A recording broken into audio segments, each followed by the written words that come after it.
Velkommen til denne korte videovejledning, hvor jeg lige vil gennemgå, hvordan man hensigtsmæssigt kildehenviser, når man skal skrive sin stil, altså skriftlig fremstilling i dansk. Det første man skal gøre, det er, at man skal åbne sin Chrome-browser, og det skal være Chrome. Dernæst så hopper jeg ind på litteraturlisteautomaten, står der, øverste hit. Og sådan ser siden ud. Derudover så har jeg mit Word-dokument åbent. Jeg har lavet en fiktiv rubrik her. Det kunne være for et oplæg, hvor jeg skal skrive et debatindlæg om unge og læsning. Jeg har også lavet en underrubrik og lige skrevet mig selv på. Men der står i det her oplæg, at jeg skal finde noget information på internettet.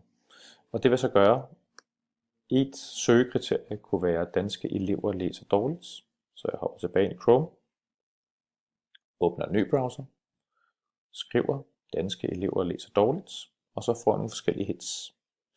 Nu tager jeg det første her, og bliver sendt ind på berlingske.dk, forkortet b.dk, og det læser jeg naturligvis igennem som det første, måske blandt nogle andre artikler, som jeg fik hits på, og finder ud af, at det her, det inspirerer mig, og det kan jeg faktisk bruge, eller blive inspireret af til min skriftlige produkt.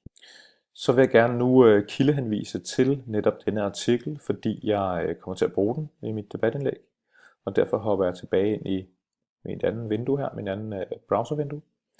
Jeg trykker på internettet. Det gør jeg naturligvis, fordi det er en artikel, jeg har fundet på internettet. Og så skal jeg til at udfylde alle de rubrikker, eller alle de felter, der er markeret med rød. Så det vil sige den her, den her, den her og den der. Jeg springer de andre to over. Webstedets titel og senest opdateret. Sidens titel er faktisk bare berlingske.dk eller b.dk. Så jeg skriver b.dk. Udgiveren vil så være skribenten eller journalisten. Så jeg skal herind og kigge på artiklen og finde ud af, hvem har skrevet den her. Der står noget her med Bodil Jensen. Den klikker jeg lige på.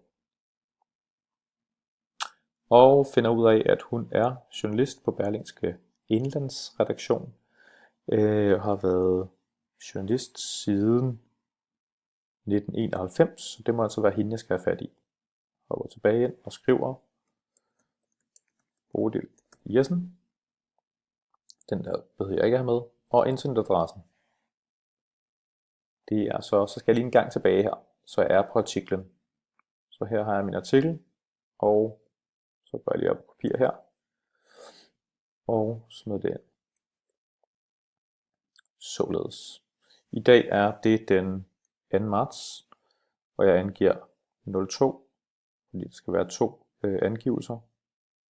Sammen med måned, det er 03, og så er vi i 2017. Så har jeg udfyldt de felter, der skal udfyldes, og jeg siger tilføj.